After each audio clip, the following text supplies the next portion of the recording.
শুভ সন্ধ্যা। Share বাজারের মূল খবর ডেইলি মার্কেট আপডেটে আপনাদের স্বাগতম। সূচক আজ 41.94 পয়েন্ট বা 0.83% কমে 5019 পয়েন্টে নেমে এসেছে।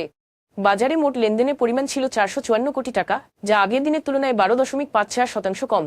শিল্প খাতের ওয়ালটন হাইটেক, খান ব্রাদার্স, পিপি উভিন ব্যাগ ইন্ডাস্ট্রিজ ও বাংলাদেশ স্টিল রিরোলিং মিলস, খাদ্য ও সংশ্লিষ্ট খাতে ব্রিটিশ আমেরিকান টোবাকো এবং ফার্মাসিউটিক্যাল খাতে বেক্সিমকো ফার্মাসিউটিক্যালস, ওরিয়ন ইনফিউশন ও রেনেটা আজকে বাজার পতনে প্রধান ভূমিকা রেখেছে।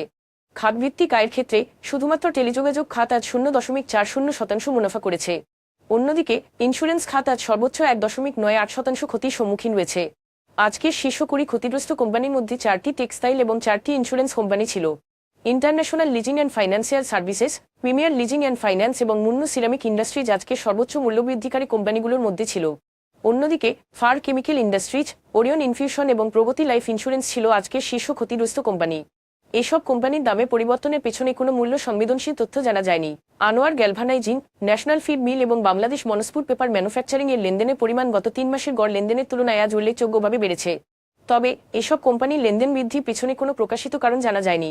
আজকের শীর্ষ দুটি সংবাদ বাংলাদেশে 2024-25 অর্থবছরের শুরুটা গণ অভ্যুত্থান ও সরকার পরিবর্তনের ফলে কিছুটা অস্থিতিশীলতা বিরাজ করলেও প্রত্যক্ষ বৈদেশিক বিনিয়োগ এফডিআই উল্লেখযোগ্যভাবে 19.1% বৃদ্ধি পেয়েছে। বাংলাদেশ বিনিয়োগ উন্নয়ন কর্তৃপক্ষ বিডা এর তথ্য অনুযায়ী নিট এফডিআই প্রবাহ 2023-24 অর্থবছরের 1.42 বিলিয়ন মার্কিন ডলার থেকে বেড়ে 1.69 বিলিয়ন ডলারে পৌঁছেছে। রাজনৈতিক অস্থিরতার পর বিনিয়োগ উল্লেখযোগ্যভাবে কমে গেলেও বিনিয়োগকারীদের আস্থার অবনতি হয়নি, যা বাংলাদেশের দীর্ঘমেয়াদী অর্থনৈতিক সম্ভাবনার পথ সুগম করছে। 2025 সালের অক্টোবর মাসে বাংলাদেশের রপ্তানি আয় টানা তৃতীয় মাসের মতো হ্রাস পেয়ে বছরে 7.43% কমেছে। রপ্তানিকারকরা আশঙ্কা করছেন নিম্নমুখী এই ধারা আরও কিছুদিন বিরাজমান থাকতে পারে।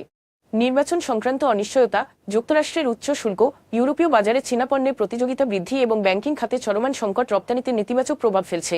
এই চ্যালেঞ্জ সত্ত্বেও সংশ্লিষ্টরা আশা করছেন যে কার্যকর নীতিমালা ও স্থিতিশীল রাজনৈতিক পরিবেশ দেশের রপ্তানি খাতকে পুনরুজ্জীবিত করবে। আজ এ পর্যন্তই, ধন্যবাদ।